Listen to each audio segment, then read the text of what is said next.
Hello, today we're going to go over the new Blackboard. Now we call this quote unquote the new Blackboard because in all honesty, it is the same Blackboard that you know. It is Blackboard 9. However, it's got added functionality and improved services because we're getting a service pack upgrade. So just like when you upgrade your computer and run your Windows update or your Mac update, and you have a couple of extra things that pop up all of a sudden, you're looking at the same thing going on with Blackboard. So today we're going to go over some of the improved features. A few of them are new.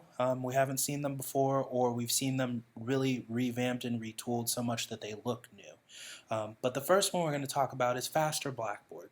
So Faster Blackboard is simply the fact that they've improved our servers. They've added some, they've given us more space, and basically this means that instructors and students should have less headaches when they're dealing with the everyday functionality of Blackboard. Course pages should load faster, you shouldn't see so many timeouts, things of that nature. So you will see this happening with the new Blackboard, and you should see altogether a better experience when it comes to just basic functionality within Blackboard in regards to load times and navigation from course site to course site. The next thing we're going to talk about is the improved discussion boards. So they've gone through and they've done a lot of cleaning up of the discussion boards. They've also taken some of the functionality we've seen in the discussion boards and expanded it to tools such as the journals, the blogs, the wikis, and things like that. So the first thing that we'll notice is they've redesigned the thread detail page. What this does is this makes it so that all the threads are viewable on one page. And we'll take a look at this in just a second. But this basically creates an improved screen reading experience for the instructors and the TAs when they're going to read through multiple posts in these larger classes, to where everything shows on one page. You don't have to go through a tree menu and open up in multiple tabs just to understand where the thought process goes with these discussion posts. It should be blatantly apparent from the get-go. The next thing that they're doing that's new is called instructor highlighting. What I mean by this is that now each time an instructor or a TA posts within a discussion forum, and if you post within the discussion forums, I should say, you'll get a little orange badge next to your name with a star in it. This is denoting that you're either an instructor manager, meaning you're an instructor, or a forum manager, meaning that you're not a student. You're a TA, you're a course builder, you're someone above just the typical student role, interacting within that discussion board. The next big thing we're seeing is inline replies. So before, when you would try to reply to someone, you'd have to open their post, and then if you still wanted to reference their post while you were typing, you would have to reply to it in a new tab or a new page. Now it's all contained in one page. You don't have to worry about looking through a bunch of tabbed windows on your browser to try to see what you're replying to. It all forms in one cohesive whole to make it just a better experience overall for instructors and students alike. The next thing that we're going to see is we're going to see a post first option. So if you've been using forced moderation and you don't necessarily like it because it takes too long to publish everyone's posts, or it seems like it's just kind of a waste, you now have the ability to ask that students post first before they can see anything else. So what happens is when you're setting up your forums, the first option that it gives you is called students must post before viewing any other materials. What this does is that students must post something in the forum or in response to your prompt that before they can see any other student responses. So you should see this helping in the course to help improve originality in posts. And also, again, you don't have to use that forced moderation tool. Now, if you like forced moderation, it is still there. You can still use it, but you now have the ability to have a way out of having to use forced moderation if you so choose. The last thing that they've really done with this is they've improved the course copy process for discussion boards. One of the biggest things that we get semester to semester is that up until this point, discussion boards, all the threads from this semester's previous students would copy when you copied over your forums, and then you'd have to go through and delete them all, and it became a big pain to everyone involved. Now you don't have to worry about that. You're going to have two options to copy your discussion boards. You can just copy the forums by themselves as they are. So if you include your prompt in your forum description or instructions, you can just do this. You don't need to worry about it. If you post a thread within the forum to give your prompt, or to maybe give even some extra information before students start spewing off on their own in the discussion boards, you do have the ability now to include what is called a starter post. So this is going to be the first post within each of the forums. Now, if for some reason a student has started your forum for you before you could give off that little extra information, you're going to want to delete that before you copy over your course if you're using that starter post option to copy over your discussion forums. You will notice here in our first screenshot of the discussion boards that it looks the same. It's really not changed a whole heck of a lot. It clearly lists everything out. The biggest difference is now that we have this grade discussion forum button.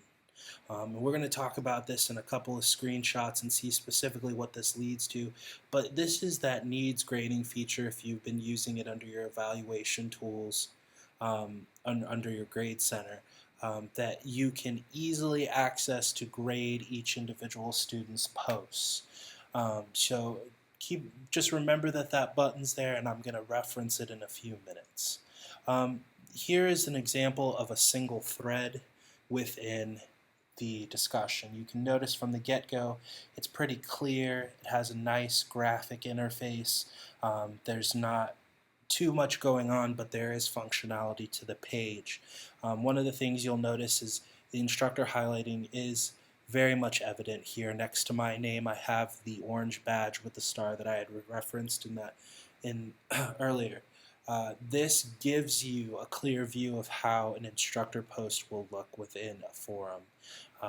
You can notice that we do have consistent formatting through here, allowed all the spacing that I asked it for, and that the reply button is a nice new blue color that you can quickly hit, and it will open up a section beneath this post for me to directly reply while referencing what I have typed before in my previous post.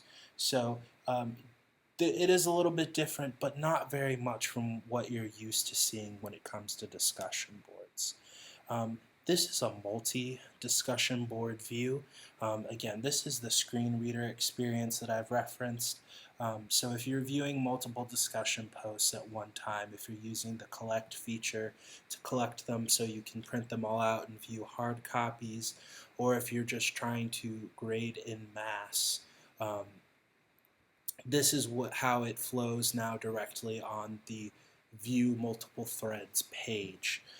So it is pretty clear when you're looking at multiple threads where the instructors are interacting, because again of that instructor highlighting, you can see pretty much all the information that you need to know from the get-go about these, when they're posted, if they're edited, if you allow edited, and what their status is. So if you're using that forced moderation, the status is clearly denoted whether they're published or unpublished at this point. This last page that we're going to look at here is where I was talking about that grade forum button, discussion forum button that we saw before. So this is your grading page. The nice thing about this is called inline grading. So you can grade directly within the discussion forums. You don't have to navigate out of them into the grade center. And it organizes it in such a manner that every post that a student writes will come up on one page. So for instance, in my test student account, the student has posted twice. So the two posts for this forum are coming up all on one page so that I can read them all at once and grade them more easily. Now if you notice to the right hand side, we do have a forum statistics area. Now this is replacing post statistics. please note that they do not give a word count on this. So really important, something that we're going to talk about in a little bit, there is an automatic word count that Blackboard includes, but unfortunately is not here within the discussion boards in the inline grading for these discussion board posts. So do notice that you will have to rely on an extension for word count. If you need help with an extension that will work for your internet browser, please contact Academic Tech. We'll be happy to help you with that. You will notice that Blackboard has updated some of its iconography. So in here we have under the form statistics next to the student's name of test account, um, we have a blue circle with a blue pie shape, darker blue pie shape included with it. This is the new in progress logo. Previously you would have seen a little pencil and paper to mean that in progress. The completed icon is still that white exclamation in the green field. They haven't changed that, but they did update this icon, so please be aware you'll see that changing throughout the Blackboard Learn environment.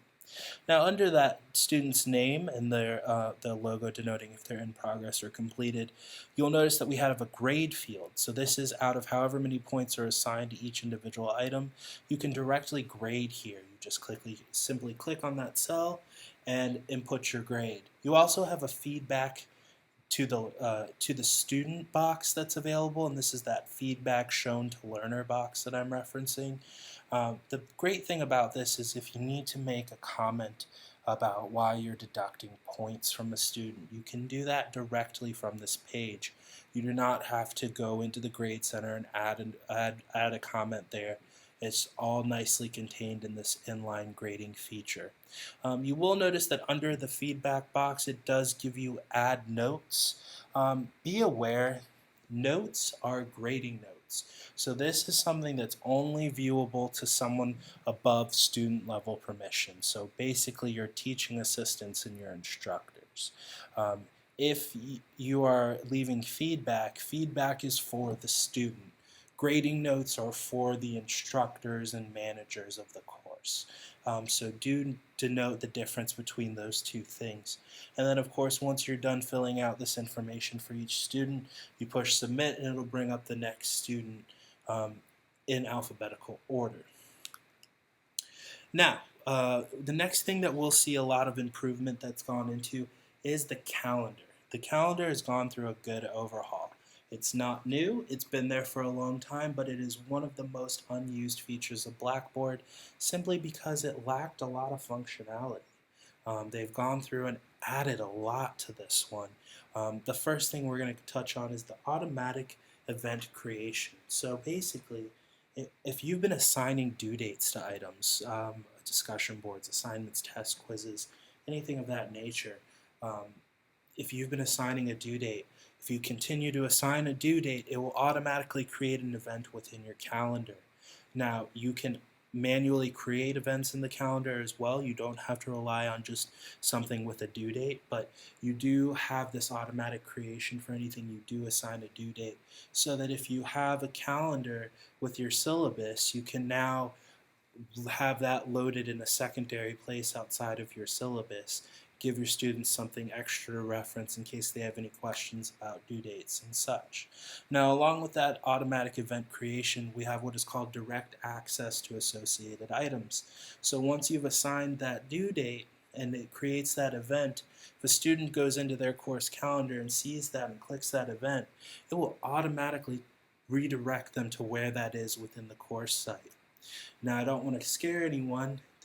If you're using adaptive releases within your course site, and this is that it opens up on and it closes at date, then you still have that functionality. So even if something has the association through the direct access to the item, if it closes at Friday at 5 and they try to access it via the calendar Saturday at 9 a.m., that adaptive release rule, that open and close date and time, that trumps everything in Blackboard. It will not allow them to access that item.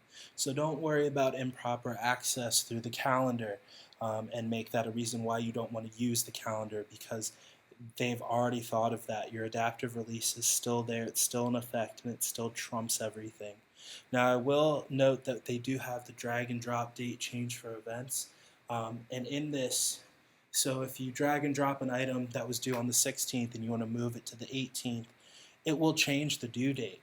However, if you have that adaptive release on there, it does not change the adaptive release, and Blackboard will put a little warning box up when you do drag and drop to confirm and let you know that your adaptive release is not changed by this. So be aware of the fact that when you are doing this, if you do drag and drop, you will have to manually go in and edit that adaptive release if you're extending your due date. Color-coded filtering is something that they're doing to help with organization, because each individual that has a Blackboard account will have a minimum of at least 2 calendars outside of their course calendars. They'll have an institutional calendar and they'll have a personal calendar. On top of that, you can assume that every student's taking anywhere between 4 to 5 classes, so then you've got 4 to 5 other calendars all linking into one master calendar function. So color-coded filtering becomes integral to being able to stay organized and know which is for what class, depending on the event. You can change the colors of these if you so choose. It's completely up to each individual user and their calendar view. The last thing that they've done here is called direct linking to third-party calendars. So if you're using Google Calendar, if you're using Exchange, if you're using iCal on your iPhone or on your iPad, or or if you have an Android device and you're using a third party there, you now can generate a private link to put into that calendar, to pull that calendar into that device or to that third-party client. So you can see that calendar outside of Blackboard. So they've added a lot of functionality here with the calendar. We're going to take a look at it right now. This is your default view of your calendar. You'll notice in the upper right-hand corner you do have a plus icon. That allows you to manually create any date you so choose to add to the calendar. Also note here that we have 3 different views under the word calendar. On the left-hand side, you've got your day, that's your first view, your week, your second, and the third, which is the month view, which is the one we're on right now. Under the mini calendar, it has a list of all the calendars you have access to, and if you'll notice, the lower right-hand corner under each calendar's name is darkened. That lets you know that there is a menu there. That menu is specifically to change the colors of these calendars. You will notice that by default, Blackboard kind of colors them all similarly, which makes it really difficult in the master view. As you can see, for example, on the 11th, 3 of my items are due for one course and the last item is due for another, but you can have a very hard time differentiating between those colors. So that's how you switch that there. The last thing you'll notice on the bottom under the word iCalendar is the Get External Calendar link. So this is how you link this to your third-party clients.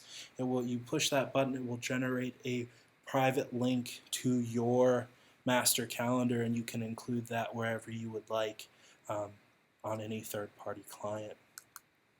The next big thing we've seen done here is the content editor. It's been overhauled. It's got a lot going on with it. One of the biggest things that I think everyone's going to be happy about here is that copying from Word is no longer a stressor. Why I say this is because usually in the past, if you tried to copy from Word, and everyone from Blackboard support to me and Joanna and myself have warned you against it, you've gotten a bunch of gobbledygook, and it looks horrible, and you don't like it, you can't read it, your students don't know what you mean.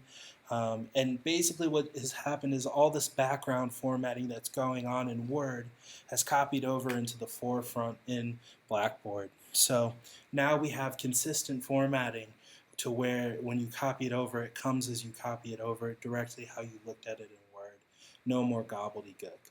Along with that consistent formatting, now if you are bolding, if you're underlining, if you're hard returning, or making, trying to emphasize different things within this contextual editor, you now have the ability to when you hit submit on the page, when it's published on your Blackboard course site for it to look exactly the same. And that's really important because a lot of times we'll get things that run together and spaces not where they're supposed to be or not there at all, bullets missing, things of that nature. So that should be a thing of the past. You should see consistent formatting from what you're trying to publish in the editor to what actually does publish on the course site once you've hit submit. Now you do have a contextual menu available to you within the content editor. So if you right click in your content editor, you're going to get some secondary options like copy, cut, paste. You can change your paragraph spacing, justification, and things like that. It's the same as if you right click in Word. It's based upon that feature. So you should see a lot of the same things happening there. Now you do have the ability to do full screen mode if you so choose within the content editor. Again, this is one of those kind of whistles. It's there. It's a nice little feature if you want to use it. Is it really something you're going to use all that often? Probably not so much. You do have automatic word count. This is really nice for both instructors and students.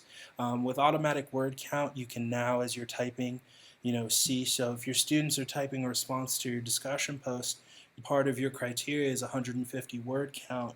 They can see that they're meeting that word count directly before they submit their post without having to use it, as I said earlier, an outside extension or putting it into an outside program like Microsoft Word to double check the word count. So something to be aware there.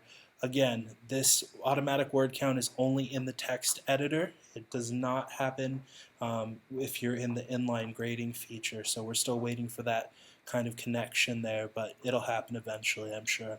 Advanced tables are something new that they're giving us the ability to do here. By advanced, I simply mean even and odd row formatting along with the ability to create, or I'm sorry, to attach background images to a table. Um, and you can also do some very basic row and cell styling. If you're trying to do formulas, things of that nature, do it in Excel and attach an Excel spreadsheet for your students.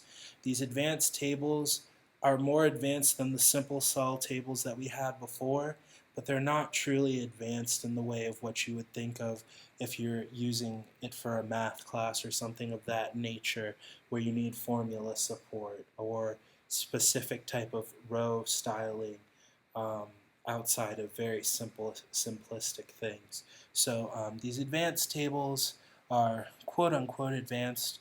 Really, they're just a step above what we've been used to, but still very usable in the same way.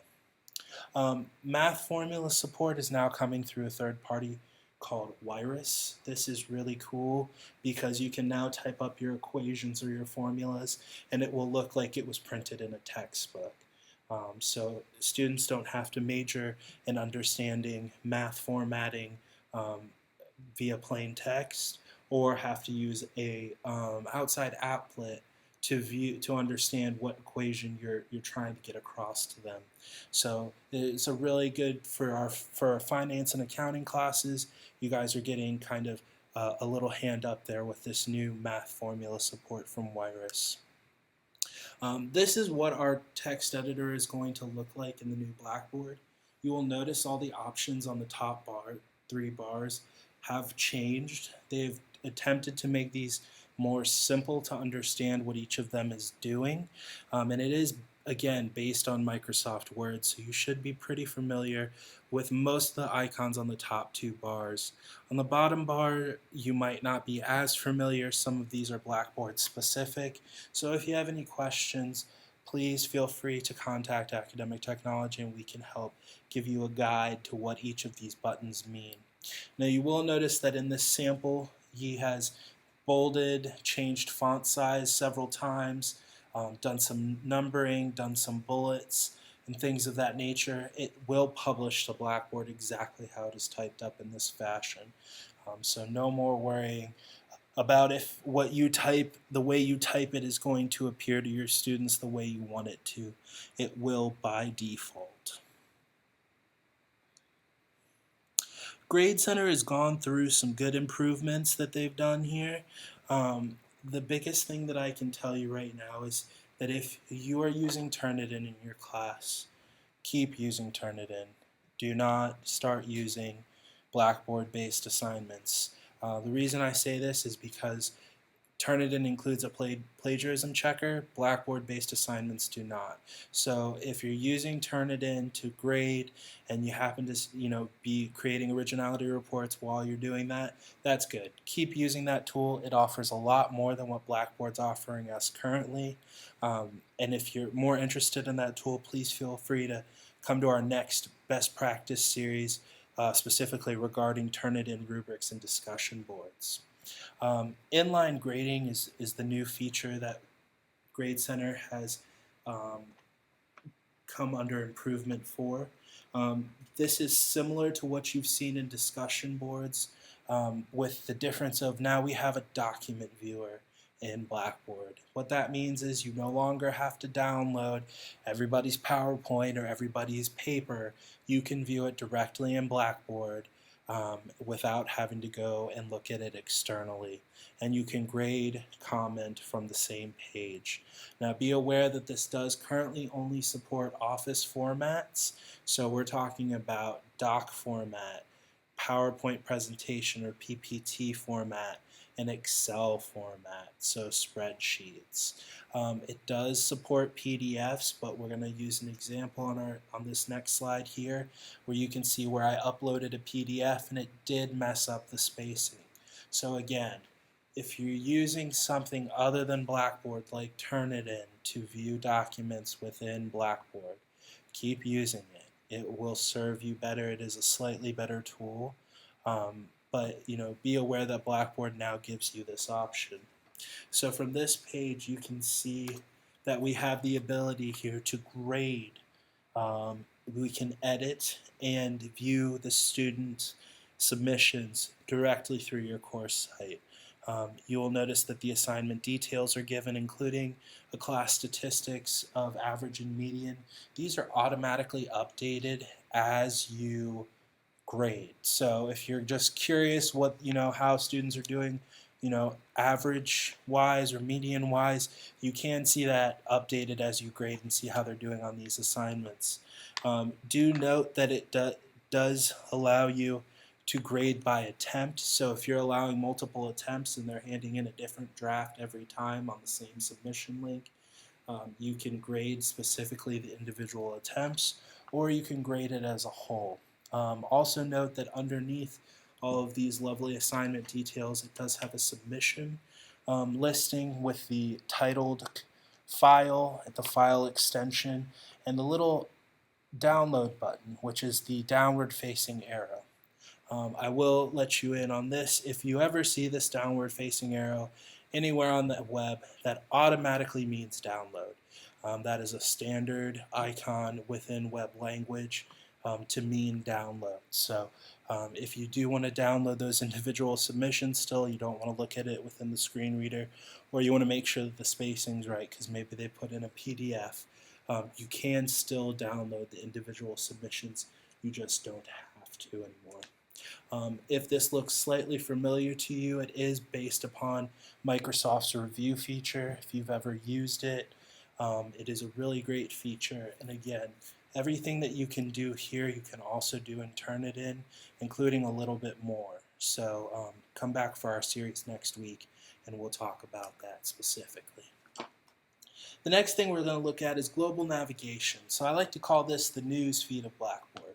Global navigation in itself has existed in Blackboard now for quite a few iterations. However, it has recently gone through a complete overhaul to make it both student and instructor focused at the same time.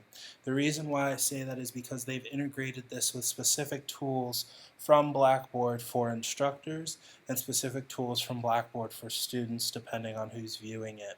So the first thing we'll look at is our default look at global navigation. So this is when you first log into Blackboard. The upper right hand side, you'll see your name. You click on it and it loads out this nice skinny little menu. The first tab you will see is the BB tab. Lists out your recently viewed courses. So if you're constantly going back and forth between certain courses, they will populate here. You can easily get to them without having to go down that long list of courses that we all have in Blackboard. You'll be able to get to the ones you frequently use a lot quicker. Next, you will see we have the post page. So what this is doing is this is showing us posts that are happening within the course. So for this example, because I am logged in, we are seeing my posts that I'm sending to students, as well as students responding to the forums that I made. So if you're an instructor, you will see the different activity going on within your course through this global navigation page. It also is nice because it also has direct access, just like the calendar feature, where you can directly reply to what's going on in your course if that ability is enabled. So if it's a discussion and a student writes something and you just want to respond to that without having to navigate to the discussion board, you can reply specifically right here through this post page. Now do realize that in the student view of this, they are held to the adaptive releases that you set. So if they want to reply to something but it's already closed, then they won't be able to reply to it here. They will have to email the instructor because it will no longer be available because of that adaptive release. The next page we have is the updates page. So this is something that's more student focused. Instructors, you can use this too, but anything that is updated within the course, if a test made available, if something is posted, so you post your PowerPoints, anything of that nature, if a discussion becomes available, if a grade is posted, that all will populate in this updates page for students to easily access, instructors as well. This has kind of existed in Blackboard's mobile application for a while now, but they're actually incorporating it here into the physical LMS for students to easily be able to access if they didn't have the mobile application. The second to last tab that we have in Global Navigation is the Retention Center. And we're going to go into depth about this in just a few minutes, but the Retention Center is a new tool that they're giving us to track students. So in your global navigation, it will be broken down by a specific course, and then according to the default rules that are set for the Retention Center for that course, it'll let you know what's going on, why there is a notification for your retention center that is occurring. But more on that in just a little bit. The last view it gives you is the same default master calendar that we've come to know from our first slides going over the new calendar.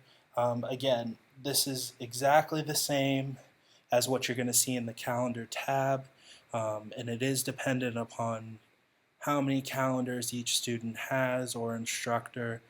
You can do everything from that you can do in the main calendar through drag and drop, creating events, things like that here as well.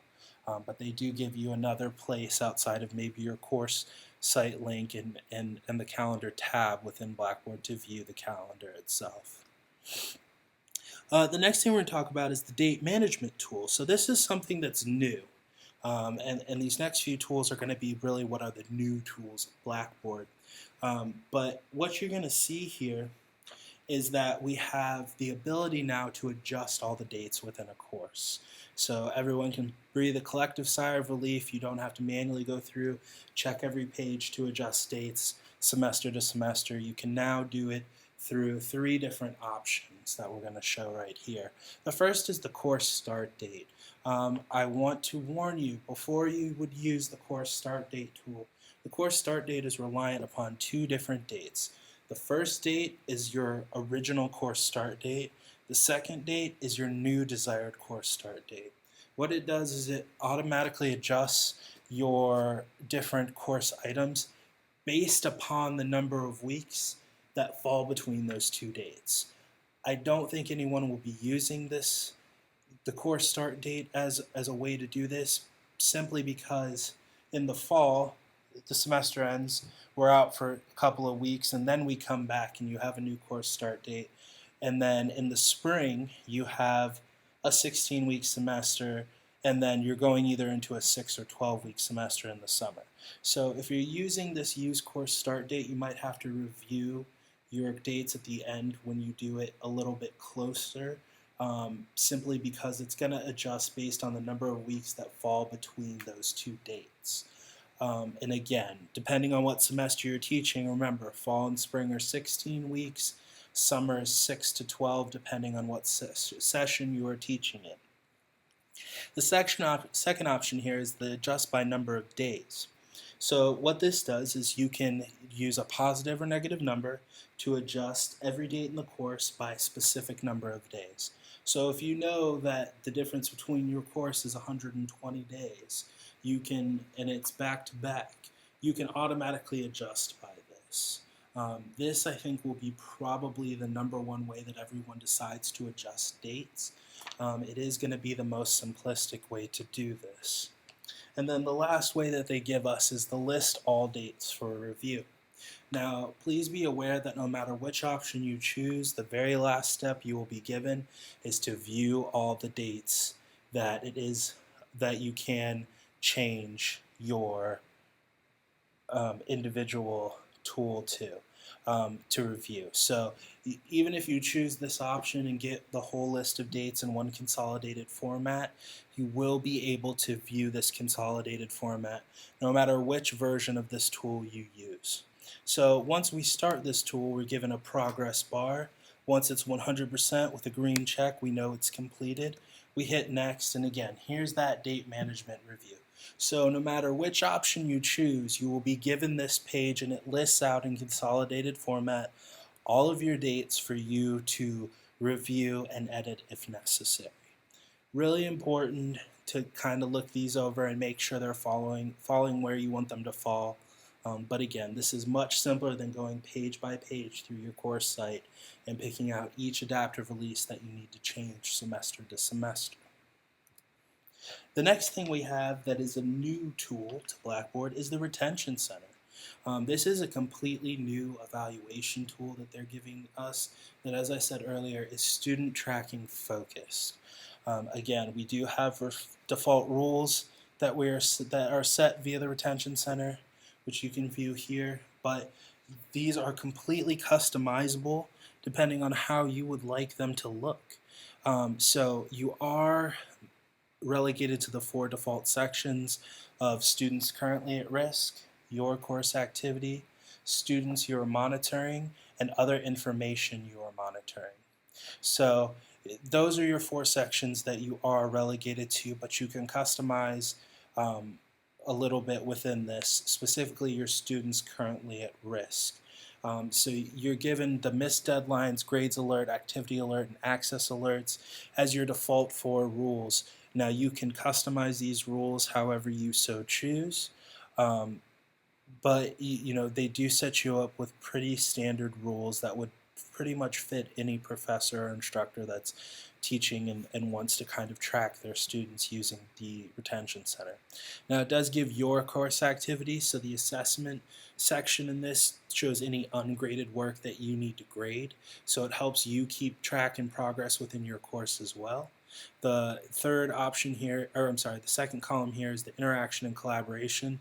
So discussion boards, journals, blogs, wikis, groups, anything going on in there falls within this section. And the last section they give you is called the learner support section. So this is any material you're posting. Announcements will go here, things of that nature to keep the class on course. Any information you're providing them will go in this section.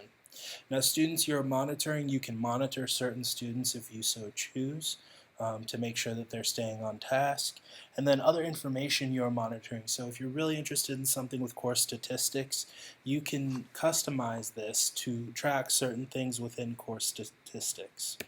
Now, once you hit the Customize button in the Retention Center, you provided a rules page. Now this is very similar if you've ever used your advanced adaptive release rules before.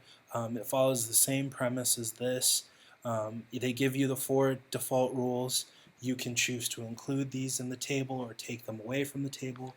You can create new rules if there's other things you're looking to track.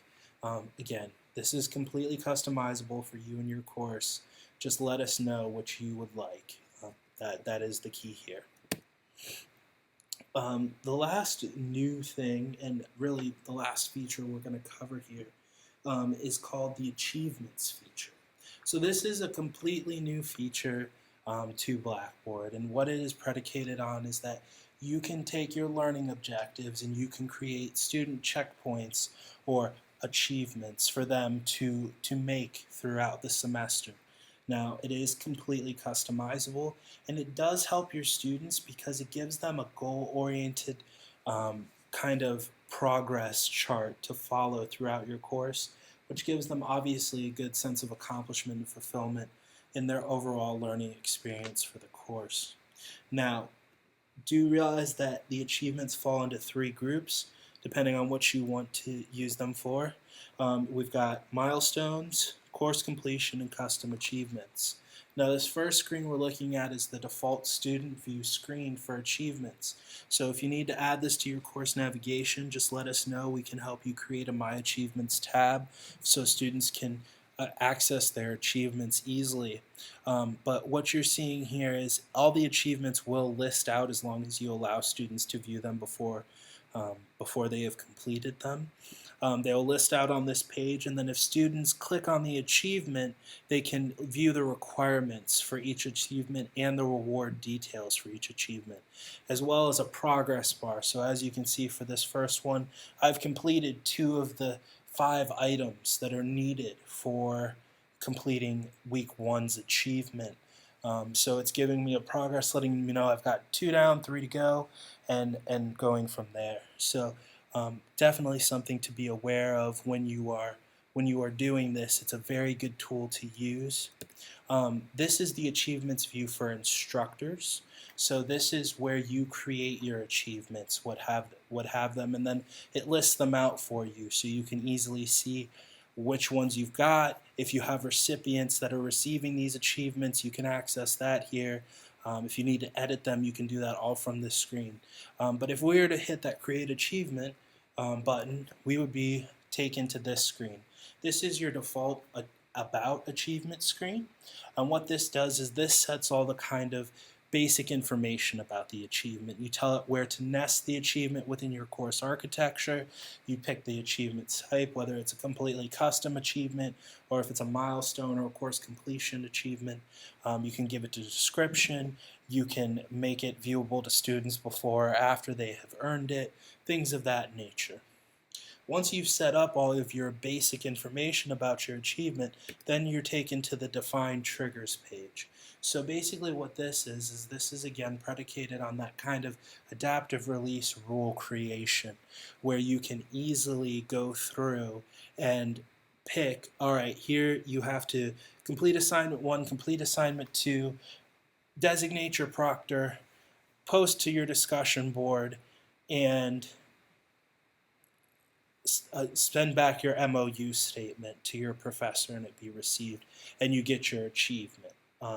So you can define each of those individual triggers. You can make as many or as little as you want. You can create multiple rules. So if you want to, this for the first, they have to do these 5 things, and then after they've done that, if they've gotten these certain grades on these things, then they will get this achievement. So you can help your students create this progression through creating concise achievements, and they can really be as complex or as simple as you want. The last page we have here is the Select Reward page. This page specifically, you pick out a little sticker that the achievements are denoted by. You choose who's issuing it. Usually it'll be the instructor. So you would put your name, or you can, if it's something else, you can always do that as well. If you want it to expire at a certain point, you can set an expiration date. You do not have to. It is completely optional. Once you've done this, you've created your achievement. It is done. That is the end of it. And then your students can start actually receiving these achievements. So really awesome tool here to create a more fulfilling experience for your students and show that they are progressing within the course if you want to do that a little bit of extra work on the front end. The last big thing we're going to talk about today before we get into our course template is browser compatibility. One of the biggest emails I get on the weekends from students are, my page won't load, I can't view this thing that my professor sent me, and usually after I ask the number one question to always ask, what browser are you using? We fix the problem in about 5 seconds. There are 3 browsers that like Blackboard. One is Google Chrome, other is Mozilla Firefox, and the third is Apple Safari. Now, Apple Safari, we're specifically looking at the Mac version of Apple Safari. Apple doesn't really report on their support of the Windows-based version of Apple Safari. So that, for all intents and purposes, don't include that with this one. We're just looking at the Mac version. But all platforms for Google Chrome and Mozilla Firefox are supported. The big thing about this is that all these browsers, all three of these, are based on a open source software called WebKit. So it's a lot easier to test and support these browsers because Blackboard doesn't have to have special permission to do it. The most incompatible browser with Blackboard is Internet Explorer 11. In general, we ask that you don't use Internet Explorer at all. We come across a lot of issues with Internet Explorer. And again, this is based on the fact that this is Microsoft's browser, but it's not open source. It's closed source. It's a proprietary browser. So it's a lot harder to test, and it's a lot harder to support without special permission from Microsoft. So please, if you are writing out your syllabuses, include what are the compatible browsers and what aren't. Let your students know in an announcement anything you can do to help them have a better experience. I guarantee you this is going to be the #1 way that you do it. The last thing we're going to talk about briefly is our online course template. Now, we say online courses because that is what we primarily work with. However, this can be for on-ground as well. We have been asked by the Dean's office to come up with a uniform look and feel that works for students and instructors alike. Works for instructors because they want it to be easy to set up and maintain.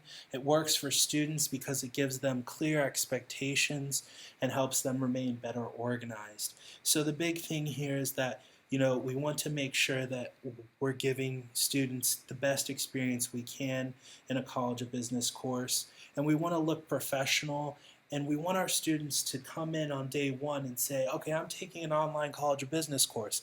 I know exactly how this course is going to be set up because this is how all my online College of Business courses have been set up. It gives it a more professional feel. We're asking students to act like professionals, so we want to make sure our courses feel like something that we could give a professional from the get-go. So the first thing that we have here we have custom banners. So you have 4 options. These are the 4 options for you. If you would like a custom banner, please go ahead and email Joanna Sutherland with your course name, number, and prefix, and she will have a custom banner made for you. We can show you how to put these up in your course. It's very simple via the teaching style under your customization options in your course management menu. But you have 4 different options, so courses can still remain individual, but it will have a much more professional look and feel with these course banners on it. The next thing that we're doing to help with that look and feel is we're suggesting a specific type of course navigation in your course menu system. Specifically with this, starting out with announcements and using a divider after that to divide items into organizational groups. So the first divider we have set separates out the syllabus, instructor info, and course calendar. This is obviously the meat of your course because it's your course schedule, it's your course expectations and objectives, and it's your contact info. So we want to really highlight how important those 3 individual things are, so we divide it into its own category. The second thing we're doing is kind of all of your coursework. Think of that all kind of compiled into a category, and we're calling it weekly modules. You could also do weekly units, weekly chapters, however you want to organize it. But the word modules is going to come in handy because specifically we'll refer out to how we organize these in what is called a Blackboard learning module, but more on that in just a second. I will note here that for this example test site, we had an instructor that had final project. They didn't want to include it in their weekly modules. They wanted it always kind of blatantly out there and accessible. So, create a custom link for things like that, that students don't need, that students might be accessing more than once in a specific week. But anything like a discussion board or an assignment, or anything of that nature can all be contained in that weekly module, so that they know what's expected of them from week in and week out. The next specific section we're asking everyone to include is the testing section. So this is going to include a link to your actual exams, but this is also going to include a default link to Test Center info. The Test Center info page will give you a link to register Blast so your students can sign up for their seating times. It'll give a link to the Testing Center's physical website, outside of Blackboard, and then it'll also give a list of the students' responsibilities for testing. The Testing Center does have a wonderful statement for syllabi about proctored testing, but unfortunately, in order to conserve space, it can't go over all of the student responsibilities for testing on campus. So this is a really great place to be able to put that in your course site so students can reference it in case they have any questions, concerns, or issues that come up. It's also a really handy tool for your TAs. The Testing Center has taken a lot out of the hands of the instructors in regards to third-party management for test signups. The Testing Center manages any third-party, any distance proctors that your students sign up for, anything like that. So this is really important that you have this information in your course, for everyone, including yourselves, because there might be something that you don't know the answer to or where to send them to. And instead of having to wait till Monday when Blackboard support of the Testing Center opens again, you might be able to give your students an answer. The last section that we have here are pretty much the student-centered things. We're looking specifically at my grades and my achievements. We ask that you hide student tools completely from the student navigation because we have seen a lot of problems with inter-Blackboard email and students sending answers to open book assignments to each other, or putting out study guides for profit and things of that nature. So if you simply just create a link to my grades and my achievements, or anything like any course tool that they might need access to, outside of what's in your weekly modules, then this is the place to do it, for that kind of student-focused thing. This all is organized in a specific pedagogy. If you're curious on why we organized in this fashion, or have any questions about how your course structure and organization is going, please feel free to email academictechnology@business.fsu.edu. This will go to the entire academic tech team, and either Harold, our instructional designer, or Joanna or myself will get back to you, and we can talk to you a little bit more about what you're doing in your class, and tailor a plan that's right for you and your teaching style. I will talk about this. We have a default first day announcement that's really good as a welcome announcement for new courses. This specific one is a version of what ODL is putting into all the new course sites that they open up for instructors, with the exception of we took off the introduction video, because a lot of times when you embed video into these announcements, students have a lot of issues with playback. Hopefully that'll be something that goes away with the newer Blackboard version, but for right now we're not including it here specifically for that reason. However, this is a good place to give kind of a course overview, state your course objectives, what these students should know by the time they're done with it. Give your information, put a picture of yourself. You'll see a much better result from your students and how they email you and how they talk to you and speak to you via email and written text if you include interactive touches like putting a picture of yourself. It puts a face to the name. It helps them realize that they're not just sitting behind a keyboard and kind of say whatever the heck they want, that this is a person that deserves some respect in some way, shape, or form as their instructor. We also say here to include your name, your department, your office number. If you want to give your phone number, go ahead. Obviously your email address and a link to your information page. A lot of students in their spare time will come back to this and go to your information page and learn more about you and use it as a networking tool. So this is a good way to do that. The other thing that we say that you should include here are your course materials. So if you have a specific textbook, or a recommended supplemental text, maybe you can put that there. If there's additional resources, obviously the first three, access to Blackboard, an FSU email account, and internet access are mandatory for any online course and most on-ground courses. But if they need iClickers, if they need a specific calculator, anything like that, you can also include that here, and make it very clear from day one what you expect for your students. So just a really good tool to use for you, and to kind of put everything out there, on top of it obviously already being in your syllabus. This last page that we're going to look at here is the test info page that I was talking about earlier. You will notice that student responsibilities, if we had the ability to scroll here, it would be significantly long. This is just covering the very top half of it. You will notice that there are red links within it that does link out to specific pages for students that need to know that information.